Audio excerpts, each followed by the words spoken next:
El John Carlin és periodista i escriptor, fa 40 anys que es dedica al periodisme, però fa encara molts més anys que és un apassionat del futbol. Ell és de pare escocès i de mare espanyola, va viure a Londres i a Buenos Aires i va estudiar llengua i literatura angleses a la Universitat d'Oxford. El John va començar la seva carrera enmig de la dictadura argentina i escrivia en un mitjà que es deia Buenos Aires Herald, i després ell ha cobert moltes guerres, moltes situacions de conflicte, i ell ha estat a l'Amèrica Central i també com a corresponsal de Sud-àfrica durant els anys decisius de la fi de l'apartheid, que també ens en parlarà avui. Allà ell va escriure sobre Nelson Mandela, una figura que va recuperar en un llibre que es diu El factor humà i que va inspirar una pel·lícula de Clint Eastwood que es diu Invictus. Potser alguns l'heu vist, si no ja la veureu després de sentir-lo parlar amb ell, que segur us en fa entrar ganes. Més tard el John ens va parlar d'esportistes com Rafa Nadal o com l'atleta Óscar Pistorius, i darrerament ha ideat una sèrie que la trobareu a Amazon Prime que es diu This is Football. A part d'això també el podem llegir a La Vanguardia. Segons deia Carlin en una entrevista, ell deia, en el fútbol están incluidas todas las emociones elementales y universales del ser humano de todos los tiempos. Aquesta manera d'entendre el futbol com alguna cosa més que una tècnica, com alguna cosa més que ens lliga amb allò que ens fa humans, és el que el porta a teoritzar sobre l'esport més enllà de categories o d'equips, sinó a entendre-ho com una cosa global que ens explica a tots. Per posar un exemple, ell, per exemple, del VAR, ell diu que no funciona, diu, como todos los intentos del ser humano de jugar a ser Dios e imponer orden en la tierra. Li passem la paraula perquè ens expliqui què és el que ell creu que té a veure l'esport amb el bé comú. Vamos a amenizar esto un poquito, empezando con una pequeña peli. Es un tráiler para esta serie a la que se acaba de referir Claudia, se llama This is Football, que dura 2 minutos, y acabaremos con una pequeña peli también. Así que adelante, maestro. Football is emotion. It comes from the heart. It crosses all barriers. You play football anywhere. Football can actually help bring communities together. This is an amateur football country. Going to the World Cup was unthinkable. But these guys, they have something in them. The real excitement about football, it isn't always the best team that wins the game. Leo Messi, he was not the tallest, not the strongest. Nobody could imagine that he will be the best player of the history of the football. That's genius! When I was 12 years of age, doctors told me I have throat cancer. But in my hospital room, I never got sick while I was watching soccer.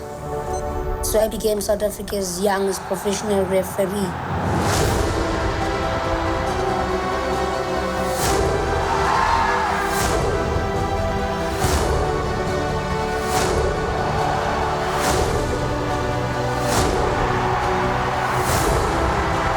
This love, this involvement of the whole country, it comes from your guts. You don't refuse to pass the ball because someone comes from a certain place. You are going to pass the ball because you want to win. सपना कि मैं नेशनल खेलने जाऊं. That's my dream. In our country, we have dealt with so many challenges. This means everything. It's not only about sports. It's shown us what we can do when we work together.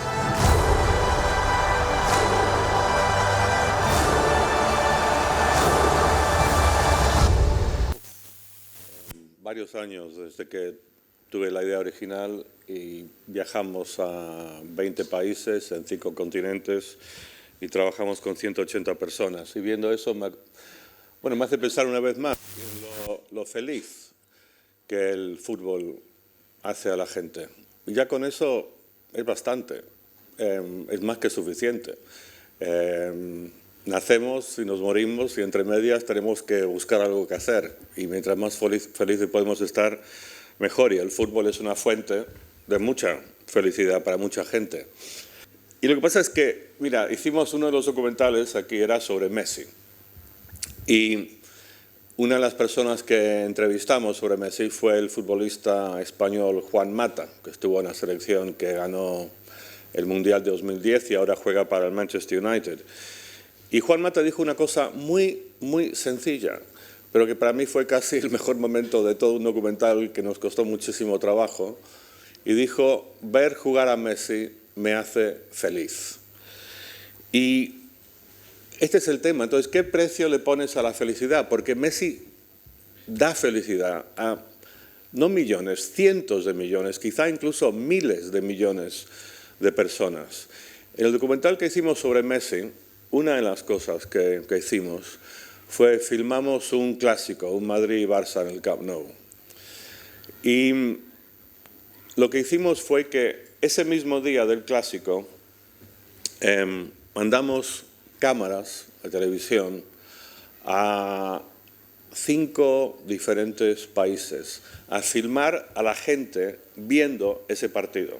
O sea, la cámara estaba, la pantalla de la televisión estaba aquí y aquí detrás teníamos un camarógrafo filmando a la gente viendo jugar al Barça y en particular a Madrid y a Messi. Entonces llevamos una cámara, un equipo a China, a una ciudad remota, estas desconocidas que tiene 20 millones de personas, y filmamos a un grupo de chinos, jóvenes, mujeres y hombres. Después, otra cámara a Gaza, Palestina. Otra a Tel Aviv, ahí al lado en Israel. Otra a Irlanda y otra a Texas, en Estados Unidos. Y filmamos a la gente al mismo tiempo y en el documental mostramos las imágenes. Gente tan tremendamente variada. Claro, lo que llama especialmente la atención aquí es Israel-Palestina, que o sea, esos aficionados del Barça, israelíes y palestinos, se encuentran en la calle y se quieren matar, pero estaban absolutamente unidos por el Barça, pero en particular por Messi. Y lo fantástico es que esta gente tan diferente, con culturas tan diferentes, religiones diferentes, incluso muy opuestas en el caso de Israel-Palestina, entre China, o sea, un joven rasta en Texas y un grupo de personas chinas que no podían ser muy diferentes, y todos reaccionaron, o sea, mismas expresiones en las caras, el mismo júbilo cada vez que Messi hacía una gran jugada o marcaba un gol o lo que fuese. Y lo que quisimos transmitir con este método que utilizamos fue precisamente la idea de fútbol como bueno, a mí me gusta llamarlo una religión, la gran religión global que supera en fieles a cualquier otra religión. O sea, hay muchísimos más devotos del fútbol que musulmanes o católicos o lo que quieras. Y aparte es un tema que une, que precisamente, repito, el tema Israel-Palestina, pero la gente se une a la conversación. Y el fútbol genera felicidad y por eso, bueno, Messi. O sea, si le pagan 100 millones al año, 300.000 euros al día, ¿qué precio le pones a eso? Yo creo que tiene un valor que no se puede medir. Y si da tanta felicidad a tanta gente, y se lo da incluso a mucha gente que yo conozco que no le gusta especialmente el fútbol, pero ve al Barça y están ahí como, el momento que Messi toca la pelota, de repente hay una emoción, te da más vida, aparte solo de felicidad. Y también, claro, unido a la felicidad está el fútbol como consuelo, en el sentido de que, bueno, mucha gente, incluso en países ricos como aquí, como Cataluña, como España, tiene trabajos que, no sé, que les aburren o están mal con su familia o sus matrimonios o están hartos de sus hijos adolescentes o lo que sea. Y el fútbol es una especie de refugio, de consuelo. Pero yo lo he visto en casos mucho más extremos que cualquiera que uno se puede imaginar que solo ha vivido, por ejemplo, en Barcelona.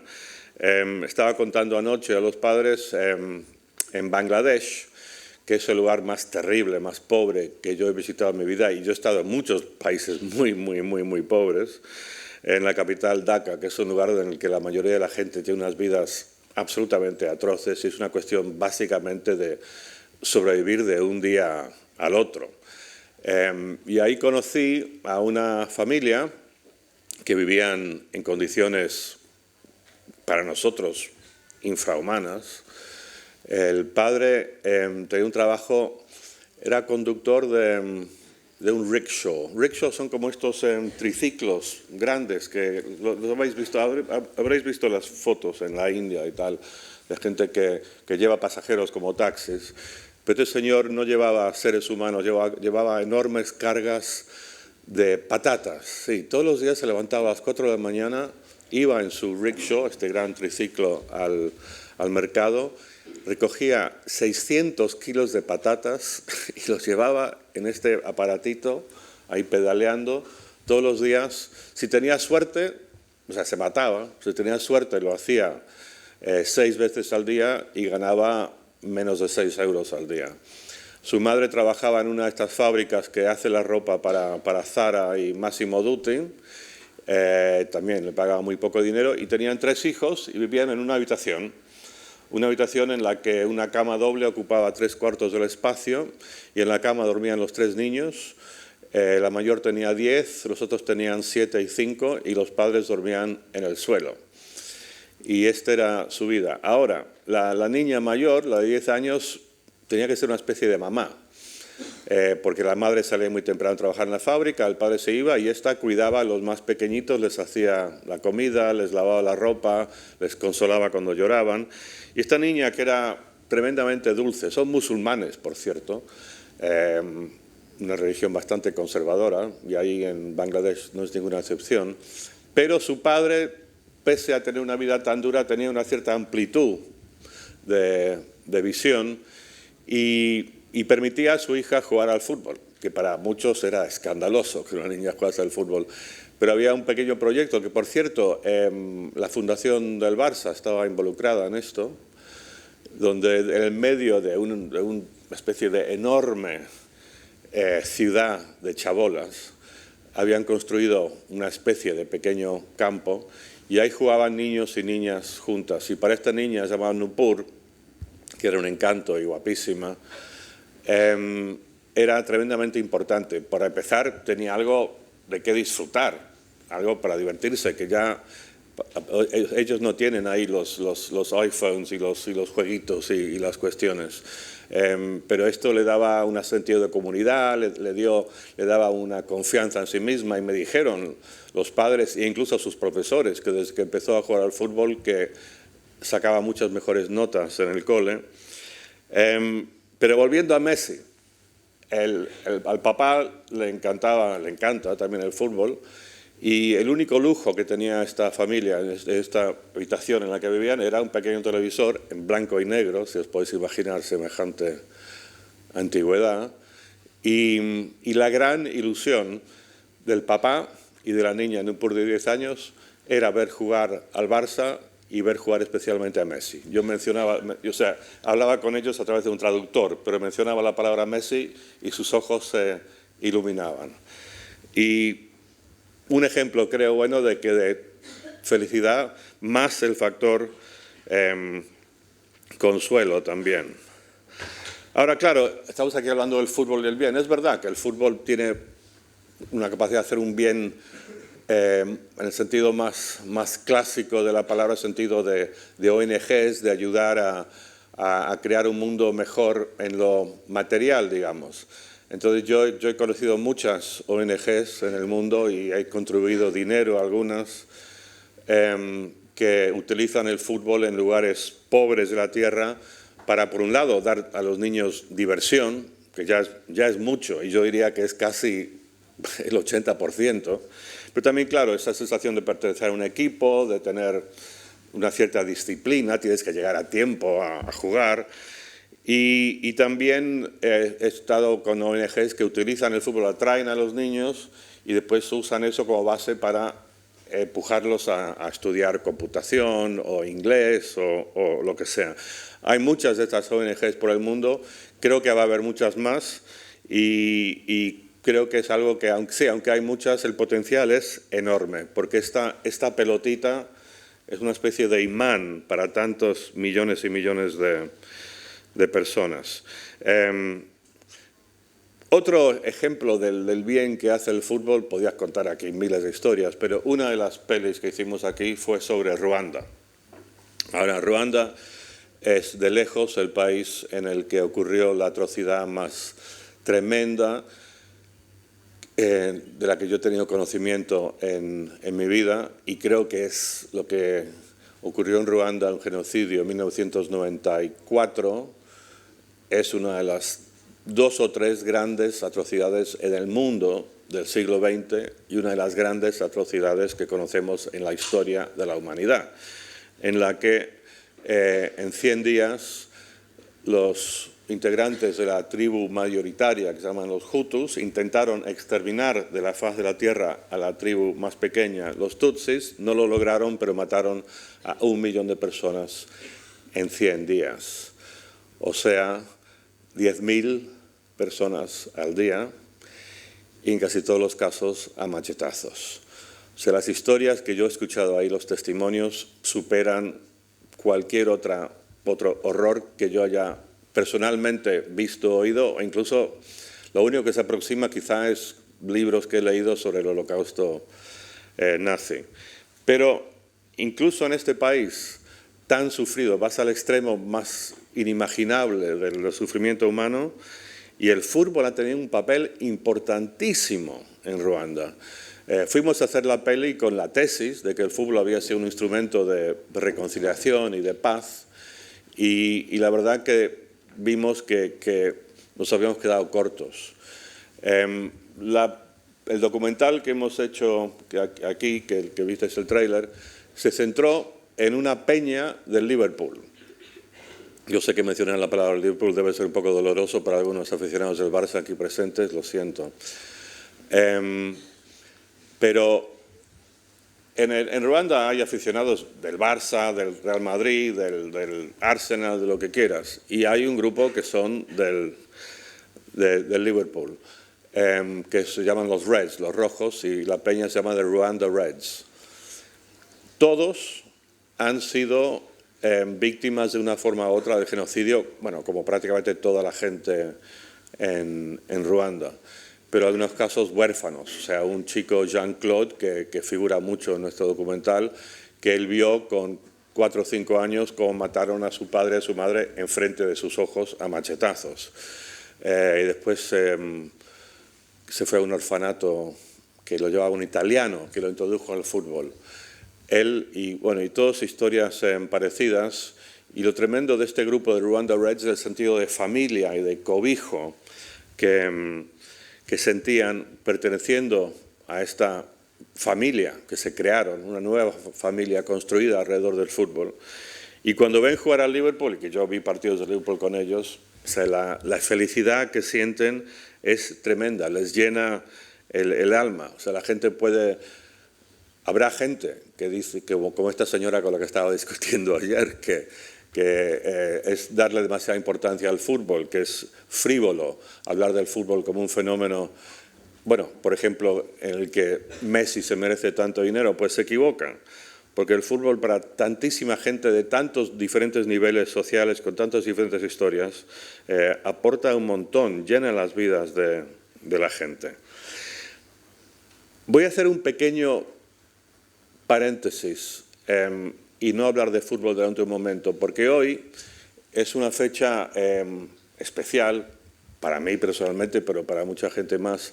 Hoy es el 30 aniversario de la liberación de la cárcel de Nelson Mandela, que había pasado 27 años en la cárcel. Y yo estuve ahí ese día en Sudáfrica y no quería dejar pasar la oportunidad sin hablaros un poquito de él, y volveré al fútbol en un momento, y aparte volveré al fútbol a través de Mandela.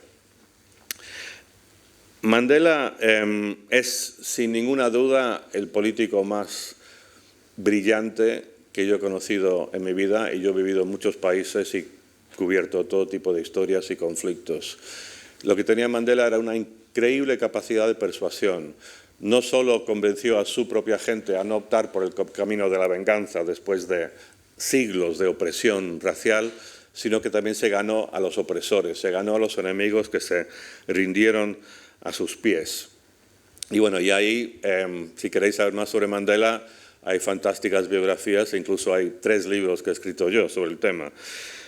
Pero quería hablar de él en lo que me ha influido a mí personalmente, y no es que yo haya logrado ni de lejos estar a su altura, pero quizá la gran virtud esencial que tenía Mandela era la integridad. Y por integridad quiero decir una coherencia entre los valores que dices que apoyas, que respaldas, y cómo te comportas tú en tu vida privada.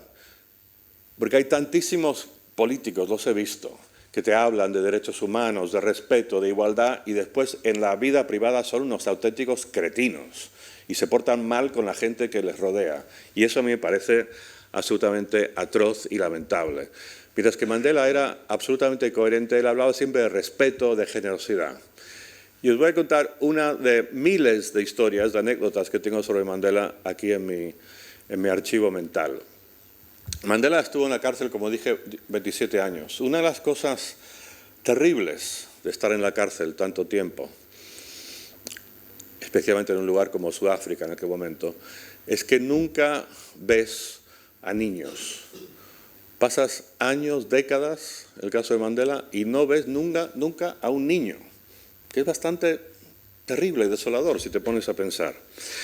Bueno, Mandela tenía un carcelero, que era un tipo que tenía un nombre fantástico, se llamaba Cristo Brand. Era blanco y pertenecía a la clase blanca opresora, la que se inventó en el sistema de tiranía racial, que era el apartheid, según el cual los negros eran no ciudadanos de segunda, sino de cuarta, por ley. Y con Cristo Brand, Mandela desarrolló una cierta relación. Por ejemplo, el trabajo de carcelero era, bueno, de los trabajos más peores pagados y menos dignos que había, especialmente para los blancos de Sudáfrica, que en general vivían muy bien. Entonces Mandela le recriminaba a Cristo Brand, le decía: Cristo, tú deberías de haber estudiado mucho más en el colegio, pero no es demasiado tarde, yo te diría que hagas cursos por correspondencia. Y le animaba, y incluso Mandela escribía cartas a la esposa de Cristo, decía: Cristo es un tipo muy inteligente, por favor, dile que tiene que estudiar algo porque él es más que un carcelero. Bueno, y tuvieron una relación así. Todas las noches le cerraba la celda Cristo, un señor bajito, que lo entrevisté varias veces, lo conozco bien a Cristo, también entrevisté muchas veces a Mandela. Entonces, una vez, Cristo Brand, bueno, se casó, tenía a su esposa, como dije, y tuvieron un bebé, tuvieron su primer hijo. Mandela estaba en una isla, se llama Robben Island, que está a unos, no sé, 5 kilómetros de la Ciudad del Cabo, en el Océano Atlántico. Ahí estaba la isla, la prisión. Y un día, Cristo hizo algo muy arriesgado, que le podía haber metido unos problemas terribles. Seguramente, si lo hubieran pillado, él hubiera acabado en la cárcel. Él se llevó a su bebé, tenía 6 meses, lo llevó en barco a la isla, a la prisión, y lo escondió en una bolsa y se lo entregó a Nelson Mandela para que cogiera al bebé por primera vez en, no sé, habría sido 20 años desde que Mandela llevaba en la cárcel, y ve a su primer niño, un bebé. Y me dijo Cristo que vio a Mandela llorar, y Mandela era un tipo muy reprimido en cuanto a las emociones, no demostraba nunca emoción. Y este bebé era un niño que se llamaba Bram, B-R-A-A-M. Y lo que pasó fue que, bueno, Bram siguió ahí su vida, y Mandela inició la costumbre de cada año, en el cumpleaños de Bram, le escribía una carta. Incluso, claro, cuando tenía 1 año o 2, que Bram no podía leer, pero lo leían los padres, era un gesto también hacia los padres. Y, no sé, una carta, siempre la idea era animarle a tener una buena vida y ser buena persona. Y recuerden, estos son blancos, son gente, es su carcelero, es la gente que está oprimiendo a la gente de Mandela, los negros que eran la mayoría, la gente que había puesto a Mandela en la cárcel y que literalmente lo mantenía en su celda. Cada año le mandaba una carta al niño Bram. Y Mandela sale de la cárcel, tiene tareas muy complicadas, negociar el final del apartheid, negociar la nueva constitución democrática, hacer campaña electoral y después ser presidente de un país, el primer presidente negro de su tierra. Pero nunca se olvidó, cada año, el cumpleaños de Bram, le mandaba una carta. Y cuando tenía, por ejemplo, vuestra edad, le animaba especialmente a que se centrara mucho en sus estudios y que fuese a la universidad y tal y cual. Bueno, Mandela Acaba la presidencia, tenía 80 años cuando terminó, y sigue escribiéndolo a Bram. Y cuando Mandela tiene como 82 años, después de salir de la presidencia, estaba ya semi-retirado, Bram se muere en un accidente de tráfico. Un horror. Mandela se entera solo 2 días después. Inmediatamente llama por teléfono a su viejo carcelero Cristo Brand. Mandela estaba en el norte, en Pretoria, en Johannesburgo. Cristo estaba en Ciudad del Cabo, que es la distancia como si fuese Barcelona a Londres, por ejemplo. Y le dijo, bueno, lo siento muchísimo, qué terrible, por favor quiero ir al entierro. Y le dijo Cristo, pues lo siento, demasiado tarde, ya lo enterramos ayer. Y Mandela, ahora digo, 82 años, ya bastante viejito, me dice, bueno, pues te voy a ir a ver. Y esa misma tarde, Mandela se subió a un avión, voló las 2 horas a Ciudad del Cabo, se fue a la casa pequeña donde vivía Cristo y se pasó toda la tarde con él, cogiendo la mano, consolándole y siendo su apoyo y su amigo.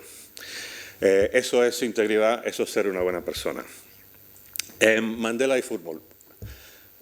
Había una cosa increíble con Mandela, que siempre que Mandela aparecía en un partido en el que jugaba una selección nacional, siempre ganaba Sudáfrica. Una cosa increíble.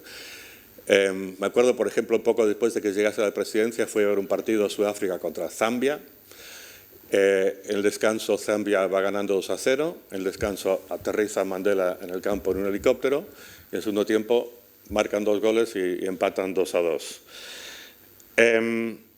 Os voy a hablar un poco del rugby de Invictus en un momento, pero hubo un torneo de fútbol 6 meses después del Mundial de 95 en el que se centra la película Invictus, que fue la Copa Africana de Naciones, que es como la Eurocopa aquí, que todos los países africanos compiten para ver quién es el campeón de África. Ahora, Sudáfrica tiene y tenía una selección bastante pobre. Sudáfrica es el país que tiene la liga más potente de África, pero no sé por qué motivo su selección es un desastre, nunca hacen nada. Y en ese momento, recién salían de la apartheid, y había habido un boicot internacional contra Sudáfrica en todos los deportes. Nadie jugaba contra Sudáfrica como mensaje de presión para que cambiaran su sistema. Entonces la selección de fútbol, como las demás, tenía 0 experiencia de jugar así al primer nivel internacional. Bueno, Sudáfrica, aparte un dato bonito, es que pese a que los negros ahora estaban, digamos, en el poder, y el fútbol era el deporte de los negros mucho más que el deporte de los blancos, el capitán de la selección era un blanco. Y de los 11 jugadores, 3 eran blancos, con lo cual había una bonita y fiel representación numérica en cuanto a las razas, la proporción, en la selección. Y llegaron increíblemente a semifinales contra el equipo de Ghana. Y Ghana en ese momento tenía de lejos la mejor selección de África. Tenía incluso un jugador que se llamaba Pelé, que era muy bueno. Y nadie daba un duro por Sudáfrica en esa semifinal. Y Mandela hizo lo que también había hecho 6 meses antes en el Mundial de Rugby. Entró en el vestuario de los jugadores de su equipo justo antes del partido. Y tenía una sonrisa fantástica, una sonrisa como para iluminar un estadio de fútbol de noche. Y entró y se sabía los nombres de todos, les dio la mano, les animó, tenemos que ganar, suerte, fuerza. Y estaba a punto de salir cuando se dio media vuelta, se dirige a todos los jugadores y dijo, chicos, dejo el país en vuestras manos. O sea, Mandela entendió el poder del fútbol. Mandela, no puedo exagerar la leyenda que él era para su gente, el mito, el redentor, pero Mandela entendió que aún él, siendo tan enorme como era, iba a desaparecer. Durante los siguientes 90 minutos, el país, el destino del país estaba en las manos de esos 11 jugadores. Mandela entendió la potencia que tuvo el fútbol y lo increíble fue que ganaron 3-0. Y después llegaron a la final y Sudáfrica ganó la final porque Mandela hizo el mismo numerito con los jugadores del vestuario y, no sé, como que no podían no ganar. La historia es mucho más conocida, bueno, en parte es culpa mía, la del rugby del Mundial del 95. Os voy a contar muy en breve y después vamos a pasar a una pequeña peli para terminar.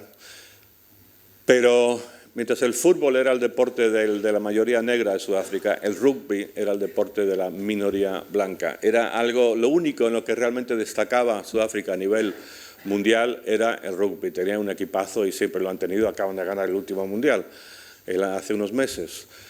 Y era como el punto de orgullo y de identidad para los blancos. Y como consecuencia, los negros odiaban el rugby y en particular odiaban a la selección sudafricana de rugby, los Springboks, y su camiseta, su jersey verde, que era un símbolo de opresión igual de potente para los negros que la bandera sudafricana blanca o el himno nacional blanco.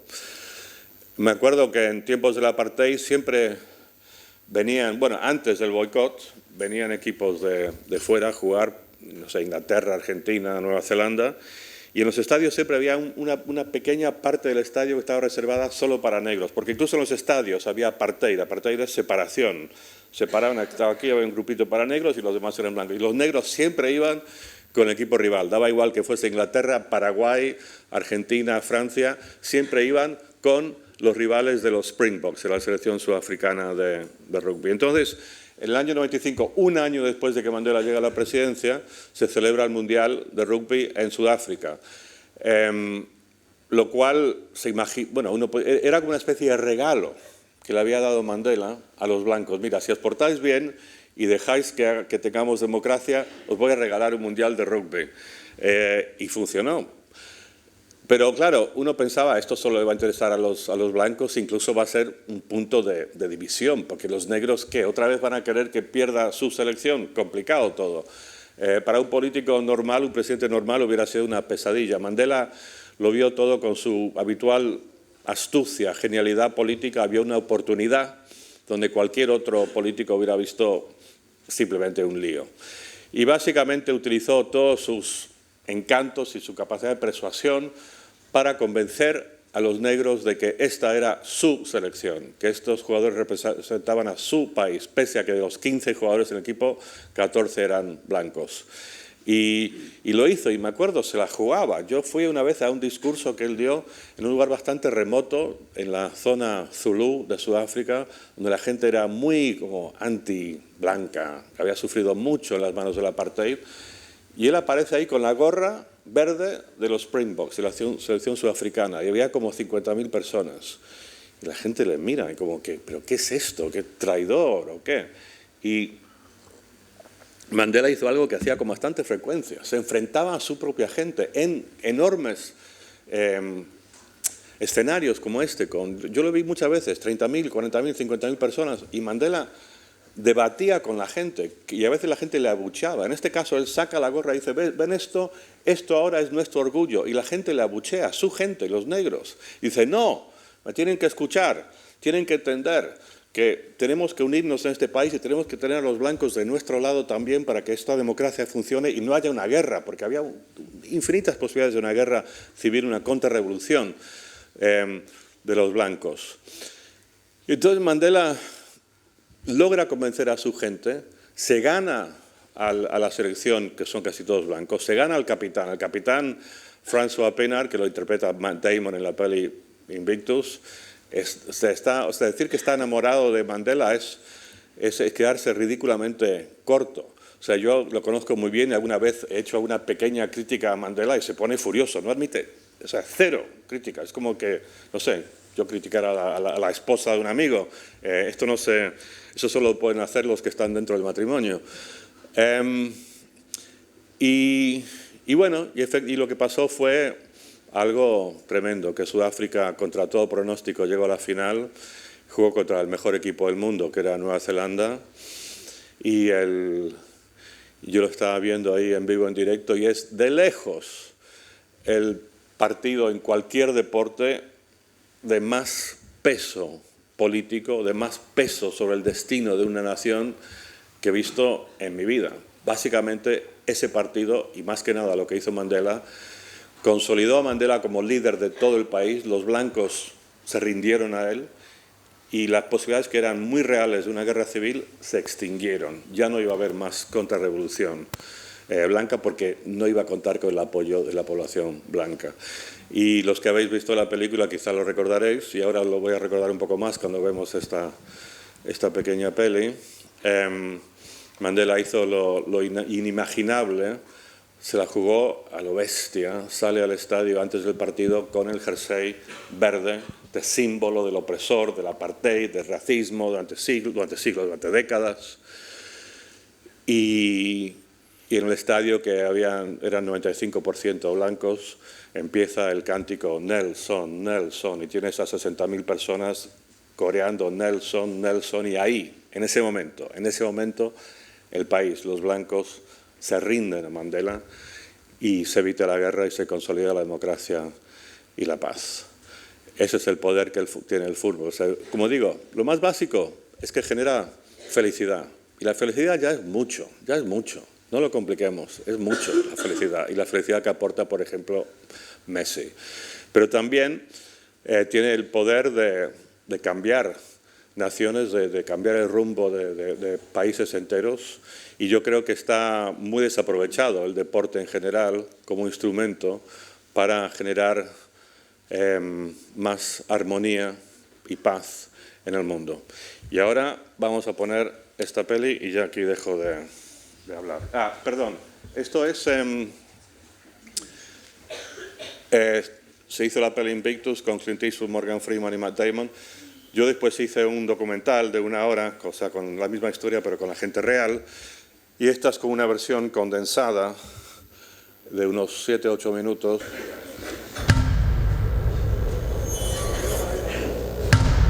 May 1994. 4 years after his release from prison, Nelson Mandela stands before his nation as South Africa's first democratically elected president. But beneath the hopes surrounding his rise, the remnants of decades of apartheid are dangerously smoldering. His country, still divided, is on the brink of implosion. In 20 months of increased South African racial violence, more than 750 people have been killed. There were an awful lot of right-wingers who were threatening war, who were organizing for war. Former soldiers, armed to the teeth, they were fighting to preserve white rule. It was the worst possible tension you can get between black and white people. No one will silence the white nation.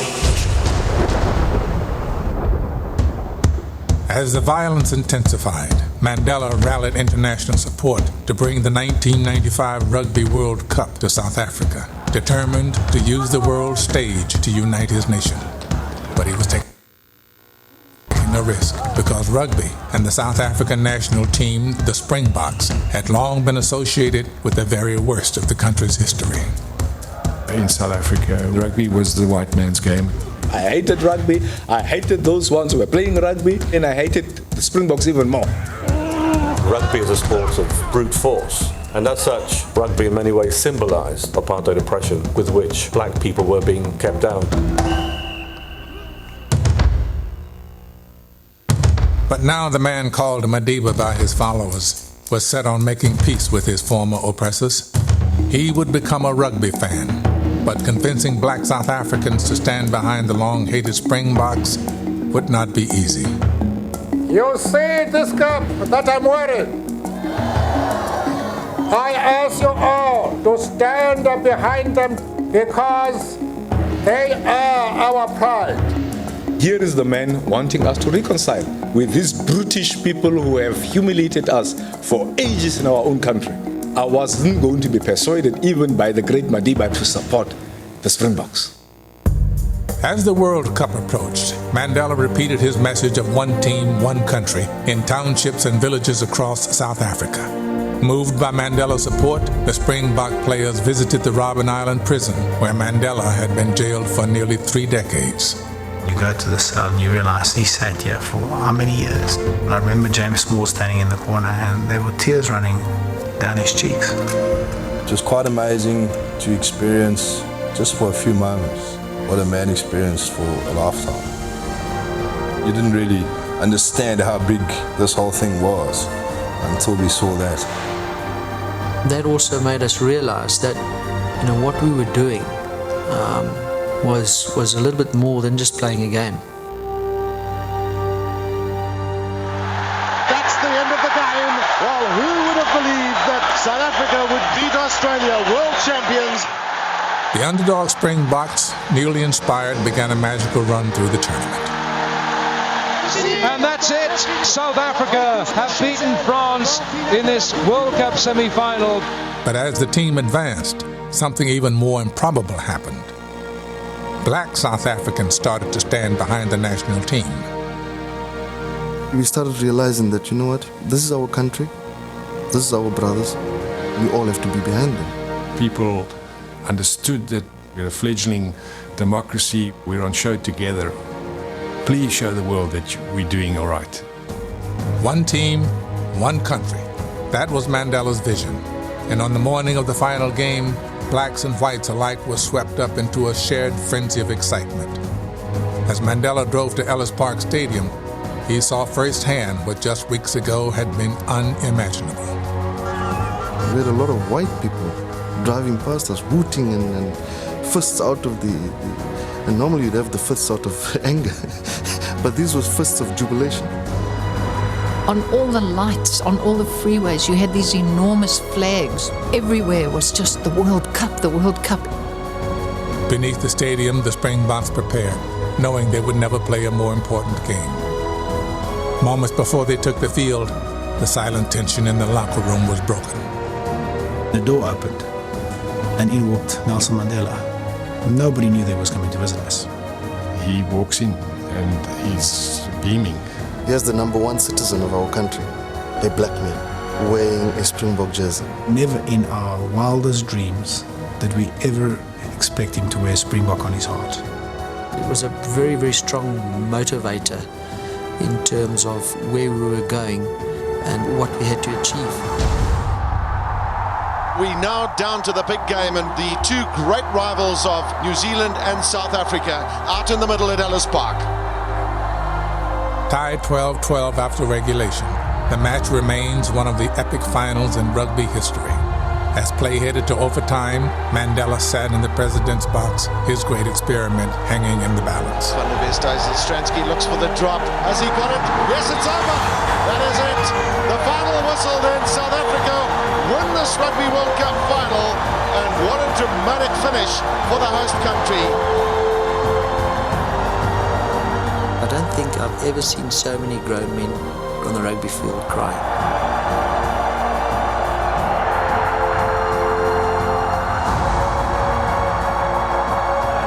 After the win, Nelson Mandela, wearing the symbol of his former enemies, prepared to step onto the field. The crowd just went wild. It was like a volcano erupting.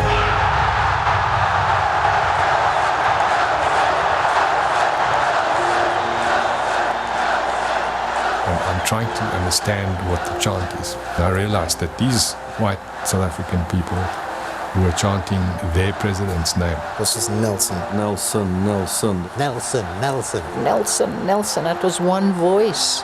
I never thought that we would hear that at a rugby stadium. At the time, I think it was just fantastic. We didn't know what hit us. I mean, it was just the most phenomenal. It was really quite incredible. The image of a joyous Mandela celebrating with the national team was mirrored in every corner of the once broken country. South Africans at last were rejoicing as one. Then we had 65,000 South Africans here today. Tremendous support. David, we didn't have 60,000 South Africans. We had 43 million South Africans.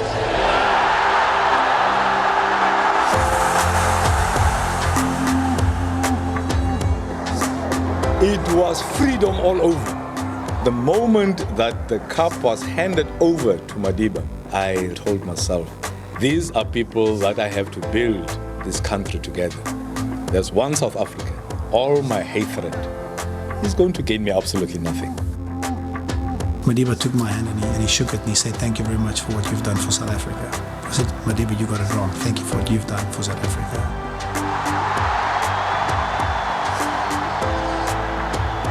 I think it was great vision from the man to have used that opportunity to make us see each other as human beings.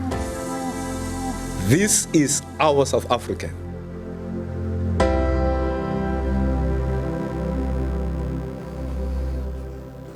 Y si os vais de aquí después de haberme oído sin pensar que el fútbol es más que un juego, he fracasado absolutamente en mi misión. Es mucho más que un juego, igual que decían aquí los jugadores de rugby, ¿no? Que esa final era mucho más que un juego. Y mira, yo creo que podemos acabar ahora, no creo que ya está, pero yo solo repito que hay muchas cosas. El fútbol, el deporte puede ser un instrumento de bien en el mundo, un instrumento político, puede ser un instrumento también económico, ayudar a la gente a acceder a educación, a aprender estos valores de equipo y de disciplina, pero ante todo, como digo, nacemos, nos morimos, tenemos que hacer algo aquí en el medio, y cuanta más felicidad mejor, y Messi y el fútbol aporta felicidad, solidaridad